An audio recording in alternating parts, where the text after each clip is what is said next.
boys and girls, welcome back. We talked a little bit yesterday about our writing, and today we're going to continue that. So if you'd like, I have my blue reading book here, and it is turned to page 60, okay, 6 and a 0.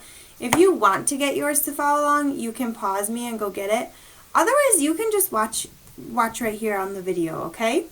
The other thing I have right now is my writer's journal, which you will also be using today. Okay, so go ahead and pause me if you need to get anything else ready to rock for writing. Okay, yesterday we came up with some ideas about who helps animals, and we tried to come up with ways that we can tell a story about an animal that is fantasy.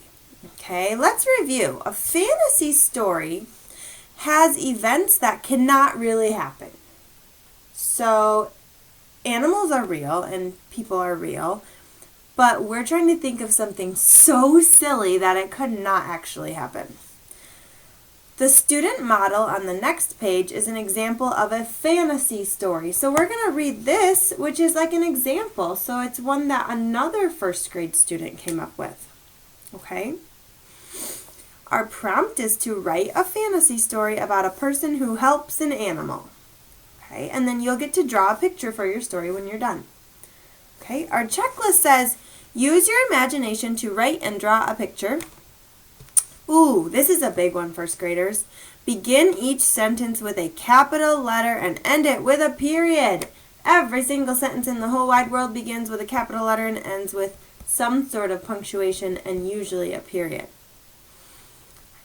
And the last one says, make sure each sentence has a subject. A subject means it's naming something or someone. We have to tell what or who we're talking about when we write a sentence. Let's take a look at the example on page 61, right here.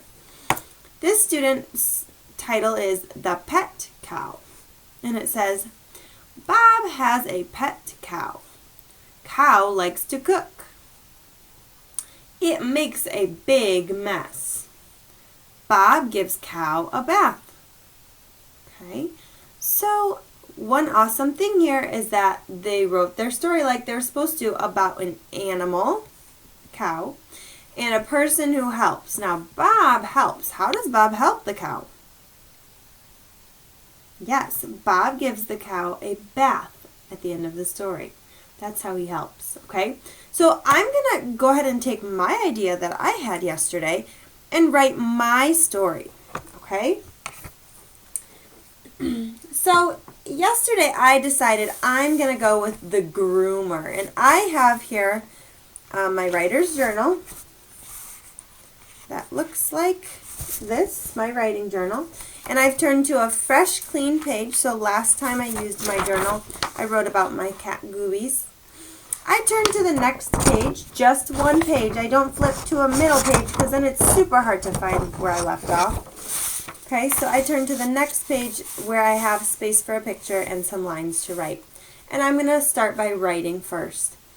Okay, I decided to write about a dog who gets help from their groomer. So the groomer is where the dog goes usually to get his fur shampooed and cleaned and sometimes cut too.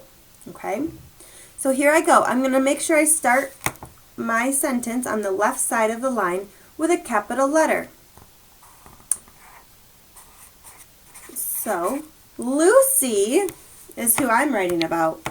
I'm writing Lucy is, and look at that finger space I left in between my words, so I'm going to leave another one, a dog. This is the end of my thought, so I'm going to put a period on the line.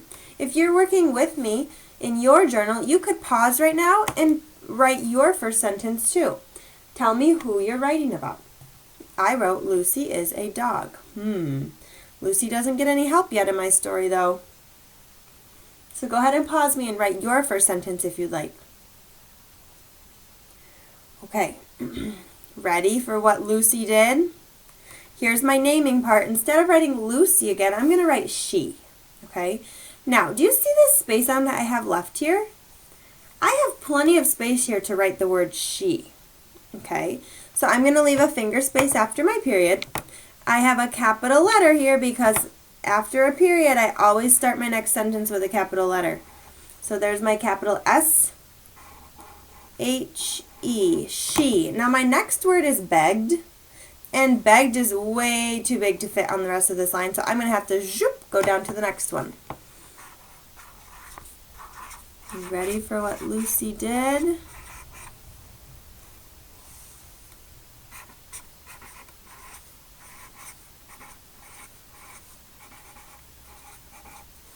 She begged the groomer. Now, finger space. My next word's for. I do have enough room, I think, for F, O, and R. So I'm going to put it on this line. Okay. She begged the groomer for. Are you ready?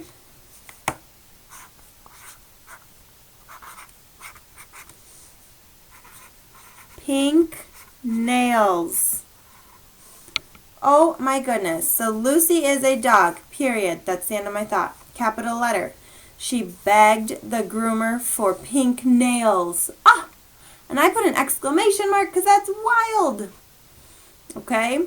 For pink nails. Do you notice I don't have any period after the word for because it's not the end of my sentence yet? Just because I go to my next line does not mean that I have to put a period, okay? I don't put a period until I get to the end of my thought. Okay, so Lucy is a dog. She begged the groomer for pink nails. And what do you think happened? Do you think the groomer helped her? Yes. So, look, capital T. The groomer used up that whole line, so I'm going to go to the next line. Helped her